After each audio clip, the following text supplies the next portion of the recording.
Assalamualaikum anak-anak, bagaimana kabar hari ini? Semoga sehat selalu ya.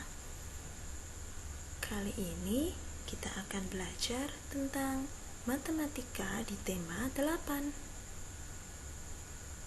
Yuk kita mulai pelajarannya. Yang pertama kita belajar tentang jenis-jenis sudut. Apa sih sudut itu? Sudut adalah daerah yang dibentuk oleh dua garis yang berhimpit. Perhatikan dua garis ini. Dua garis ini dan dua garis ini. Mereka saling berhimpit sehingga membentuk sudut. Titik temu dari dua garis yang membentuk sudut dinamakan titik sudut. Pada sudut-sudut di atas, yang manakah yang kita sebut titik sudut?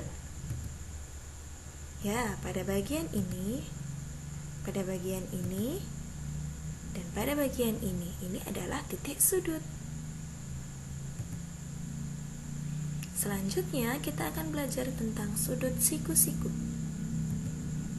Sudut siku-siku adalah sudut yang terbentuk dari dua garis yang tegak lurus. Besar sudut siku-siku adalah 90 derajat. Seperti inilah gambar sudut siku-siku.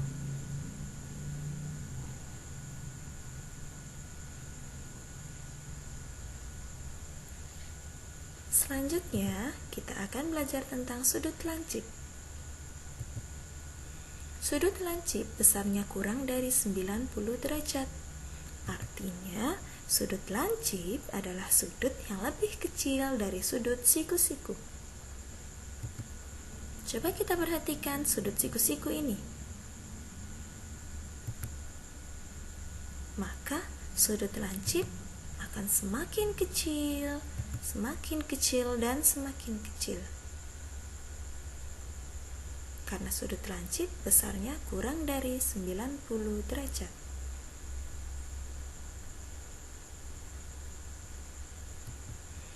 Selanjutnya adalah sudut tumpul. Sudut tumpul besarnya lebih dari 90 derajat.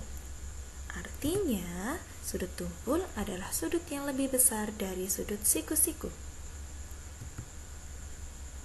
Perhatikan sudut siku-siku ini. Maka bentuk sudut tumpul adalah semakin besar,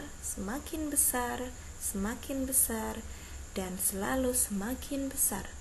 Karena sudut tumpul besarnya lebih dari 90 derajat atau lebih besar dari sudut siku-siku. Kesimpulannya, jenis-jenis sudut ada 3.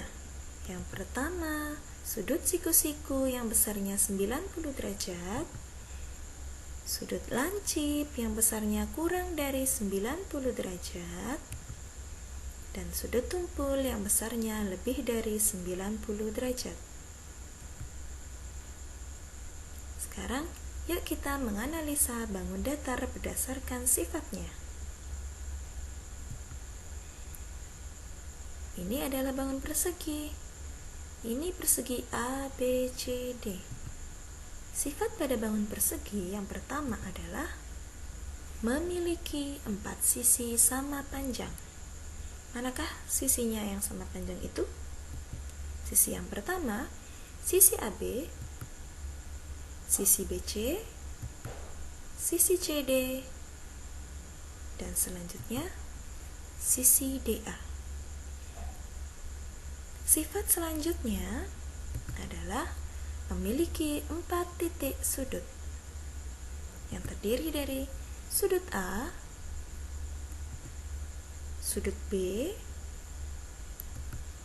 sudut C, dan sudut D. Tahukah kamu sudut apa yang ada pada bangun persegi? Ya, ada sudut siku-siku. Selanjutnya adalah bangun persegi panjang. Sifat pada bangun persegi panjang yang pertama adalah memiliki 4 sisi. Sisi yang pertama, sisi AB. Yang kedua, sisi BC. Yang ketiga, sisi CD. Dan yang keempat, sisi DA. Sifat selanjutnya adalah memiliki 4 titik sudut. Sudut yang pertama adalah sudut A. Yang kedua, sudut B. Yang ketiga, sudut C. Yang keempat, sudut D. Tahukah kamu sudut apa yang ada pada bangun persegi panjang? Ya, sudut siku-siku.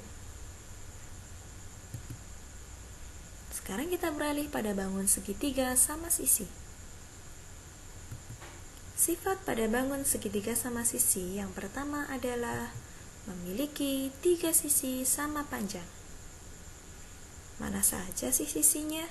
Yang pertama, sisi AB.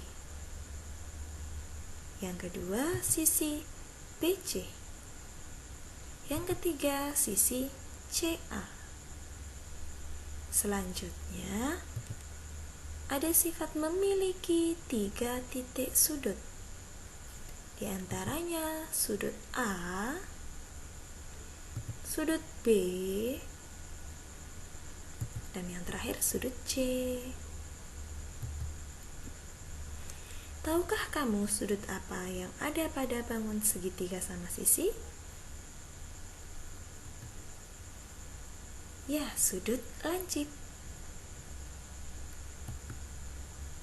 Kesimpulannya, sifat bangun yang ada pada keterangan tadi adalah bangun persegi memiliki sifat memiliki 4 sisi sama panjang, memiliki 4 titik sudut. Yang kedua, bangun persegi panjang memiliki 4 sisi, memiliki 4 titik sudut.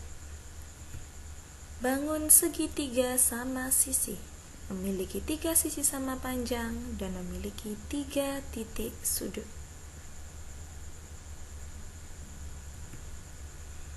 Sekarang kita akan belajar tentang membaca diagram. Di sini ada sebuah diagram tentang hewan kesukaan. Ada hewan singa, ayam, kucing, dan ikan. Yuk kita baca diagramnya. Yang pertama kita akan membaca hewan singa. Diagram hewan singa ini setelah kita lihat ternyata sejajar dengan angka 10. Artinya banyak anak yang menyukai singa adalah 10 anak. Selanjutnya kita beralih pada hewan ayam. Tinggi diagram untuk hewan ayam sejajar dengan angka 4. Artinya banyak anak yang menyukai hewan ayam adalah 4 anak. Kita beralih pada hewan kucing. Tinggi diagram untuk hewan kucing sejajar dengan angka 8. Artinya banyak anak yang menyukai hewan kucing adalah 8 anak. Yang terakhir adalah hewan ikan. Tinggi diagram untuk hewan ikan sejajar dengan angka 6. Artinya banyak anak yang menyukai ikan adalah 6 anak. Hewan yang paling banyak disukai di sini adalah hewan apa ya? Setelah kita lihat tadi, singa ada 10 anak yang menyukai. Untuk ayam ada 4 anak yang menyukai. Kucing ada 8 anak yang menyukai. Dan ikan ada 6 anak yang menyukai. Maka hewan yang paling banyak disukai adalah hewan singa. Selanjutnya kita akan membaca diagram makanan kesukaan. Ada soto, rawon, rawon, dan bakso. Yang pertama adalah soto. Tinggi diagram untuk soto sejajar dengan angka di antara angka 4 dan angka 6. Kira-kira angka berapa ya yang ada di tengah-tengah angka 4 dan angka 6? Ya benar, angka 5. Maka banyak anak yang menyukai soto adalah 5 anak. Selanjutnya adalah makanan rawon. Tinggi diagram untuk makanan rawon berada di antara angka 6 dan angka 8. Angka berapakah yang ada di tengah-tengah antara 6 dan 8? Ya, angka 7. Artinya banyak anak yang menyukai rawon adalah 7 anak. Kita beralih pada makanan krawu. Tinggi diagram untuk makanan krawu sejajar dengan angka yang berada di antara angka 10 dan angka 12. Angka berapakah itu? Angka 11. Maka banyak anak yang menyukai krawu adalah 11 anak. Yang terakhir adalah bakso. Diagram untuk angka bakso tingginya sejajar dengan angka 4. Artinya banyak anak yang menyukai bakso adalah 4 anak. Makanan yang paling sedikit diminati. Makanan apakah itu? Makanan soto ada 5 anak peminat, makanan rawon ada 7 anak, makanan krawu ada 11 anak, sementara bakso ada 4 anak. Jadi, makanan yang paling sedikit diminati adalah bakso. Sekarang kita akan belajar tentang membuat diagram. Berikut adalah data banyaknya sumbangan buku dalam waktu 1 minggu. Di hari Senin, ada 6 sumbangan buku. Hari Selasa, ada 4 sumbangan buku. Hari Rabu, ada 8 sumbangan buku. Dan hari Kamis, ada 7 sumbangan buku. Sementara hari Jumat, ada 4 sumbangan buku. Dan hari Sabtu, 9 sumbangan buku. Sebelum membuat diagram, pastikan kita membuat tempatnya dulu ya. Pada bagian bawah, kita tulis nama-nama hari sesuai nama-nama hari yang ada pada tabel. Ada hari Senin, Selasa, Rabu, Kamis, Jumat, dan Sabtu. Selanjutnya kita buat diagramnya. Dimulai dari hari Senin. Pada hari Senin, banyak sumbangan buku adalah 6. Maka diagram yang kita buat untuk hari Senin tingginya harus sejajar dengan angka 6 ya. Selanjutnya, hari Selasa. Banyak sumbangan buku di hari Selasa adalah 4. Maka di hari Selasa kita buat diagramnya setinggi angka 4. Dan selanjutnya adalah hari Rabu. Banyak sumbangan buku dari Rabu adalah 8. Maka tinggi diagram untuk hari Rabu harus sejajar dengan angka 8. Dan yang terakhir, selanjutnya adalah hari Kamis. Pada hari Kamis terdapat sumbangan buku sebanyak 7. Artinya di hari Kamis tingginya harus sejajar dengan angka 7. Hari Jumat, banyak sumbangan bukunya adalah 4.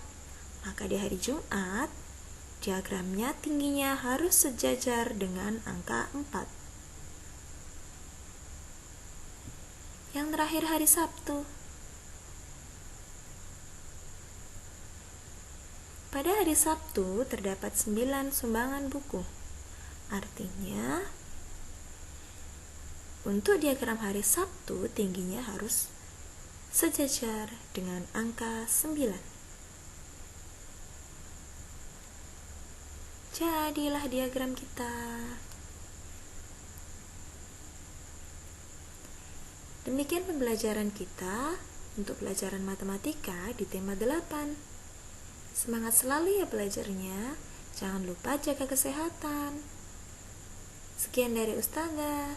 Salam sayang dari Ustadz Ustadzah. Assalamualaikum warahmatullahi wabarakatuh.